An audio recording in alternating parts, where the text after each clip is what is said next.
Good morning everyone and welcome to the channel. My name is Michael for Ford Truck Enthusiasts, and today we're doing an epic GM versus Ford battle, aka the 2021 Ford Ranger Tremor versus the 2021 GMC Canyon AT4.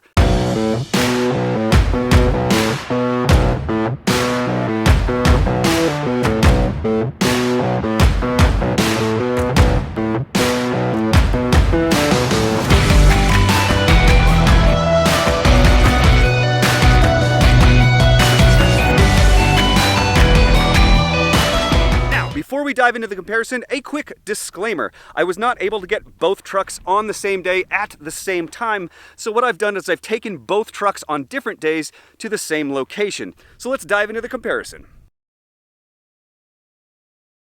Chevy offers three different engines: a turbocharged four-cylinder, this naturally aspirated V8, which we have behind us, that's making 308 horsepower and 275 foot-pounds of max torque, and they also offer a diesel option. Over on the Ford side, you're only going to get the four-cylinder turbocharged EcoBoost, which is pumping out 270 horsepower and 310 foot-pounds of torque. I do have to say that I really like this V6 naturally aspirated direct injection engine that GM is using on their vehicles. I have one in my 2013 Cadillac ATS, and I think it's a fantastic engine, particularly if you keep it well maintained. They've used versions of this engine in the Camaro and lots of other cars. It's direct injection, so you got to make sure you're cleaning out the injectors and you're cleaning out the intake valves and all those things. But it's a pretty peppy engine, particularly as you rev it up top, and this truck sounds pretty good when you're running it through tunnels. However, the EcoBoost, the four-cylinder, and I'm really surprised that I would be saying this, I think Ford has a better power plant, particularly for off-roading, not because the number is so extraordinarily better than what GMC is offering at 310 foot-pounds of torque versus 275. It's really about the torque curve, aka the Ranger's torque curve hits a lot earlier in the power band. So basically right off the line, within a few thousand RPM, you're already at max torque, and that makes it a lot easier to climb these fire roads and to do off-roading, and it's also better on the highway and stoplight to stoplight. Also, this V6 engine struggles a little bit with the weight of this mid-size truck. My Cadillac ATS is about 3,600 pounds. Here with the Canyon 4x4 four-door Super Crew truck, I think it's in the 4,500 pound range, maybe a little bit more. So it's a little bit more under stress and you get a little bit less top horsepower. That being said, off-roading, it had no problems climbing up this mountain road and taking care of us today. It practically idled up the hill. And again, we're not doing anything super technical, but I do have to say I'm really impressed with how it drove, but I'm giving this one to Ford. I think the way that the EcoBoost delivers the power is much more usable for a truck and much more sporty. Overall, from the side, as you can see, both the trucks look pretty similar with their crew cab short bed configurations. And what's amazing about them, though, is how tall they are. These things stand as tall as standard F-150s and the Silverado 1500s, particularly the older ones. I mean, it's kind of amazing how big that mid-size trucks have gotten. But from a side profile and from the end, I think they both look pretty similar. Now, the biggest differences we're going to see here is when we get to the front. Ford has gone for more of an aerodynamic kind of pinched look with a smaller grille. Who knows what it's going to be like when they do the redesign. I suspect they'll go to a bigger grille because that is in vogue right now. And as you can see in the GMC, they do have a huge grille that is reminiscent of the Silverados. I kind of like the smaller nature of how the Ford looks in the front a little bit more. This grille is just a little bit too big for the size of this truck, in my opinion, but I don't know. What do you think? Moving on out back, both the trucks are pretty similar overall. I will give Chevy extra credit for having these little steps built into their bumpers. I think that's an absolutely fantastic feature. I know Ford has the pull-out step option on their F-Series trucks, but this is just being built into the bumper. It's just a nice little feature to have, particularly if you have younger ones that like to climb up into the box or bed, whatever you want to call it. But overall, looks-wise, what do you guys think is the better-looking truck? I think the Ranger edges it out just a little bit. Now, obviously, these are off-road focused trucks, and when you're buying something like this, you have an eye towards winter, towards muddy springs, towards weekend adventures in the mountains, towards trails and all sorts of fun that you can have.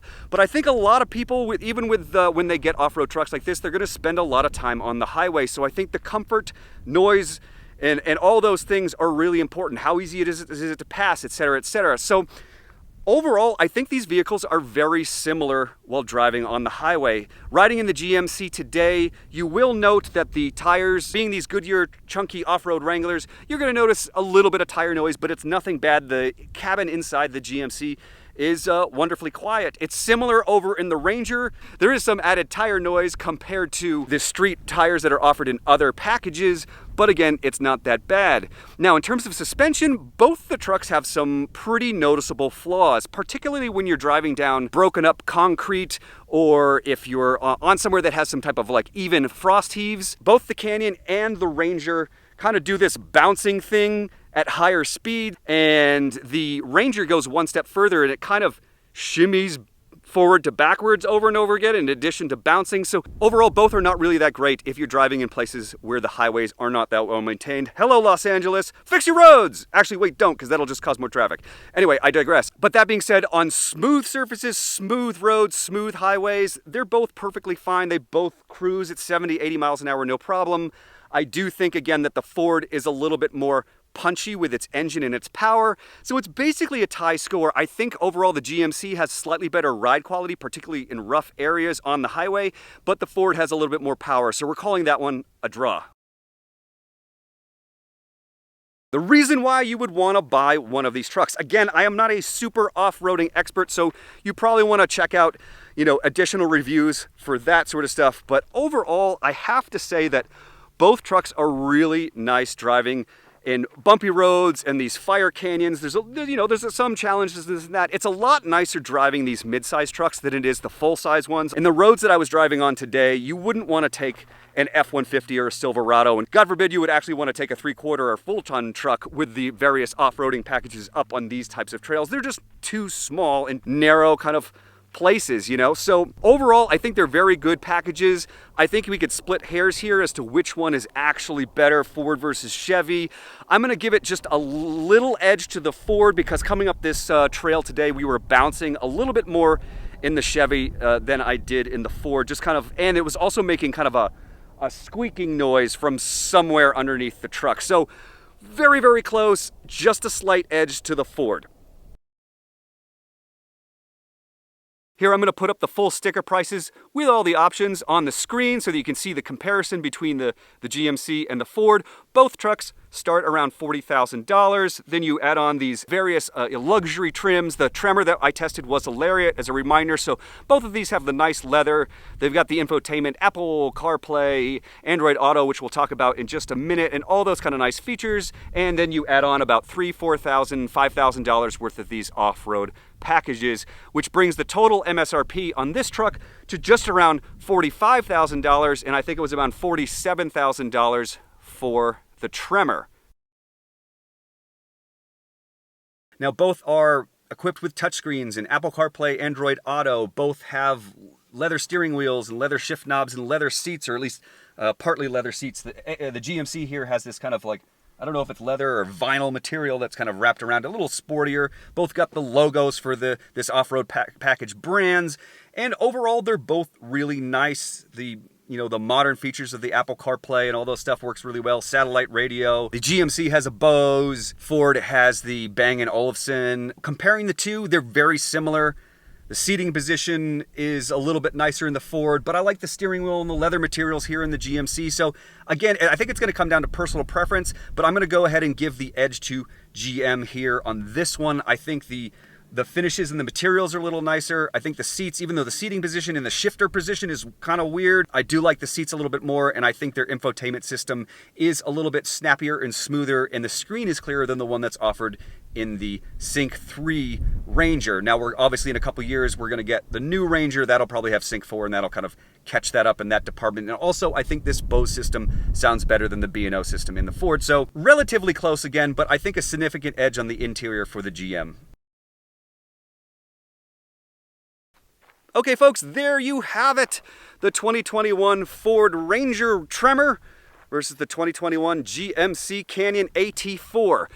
Which one do you think won? And tell us why. Which one would you buy? And would you spend almost $50,000 on a mid-sized truck with a little bit of off-roading capabilities, not mega off-roading capabilities?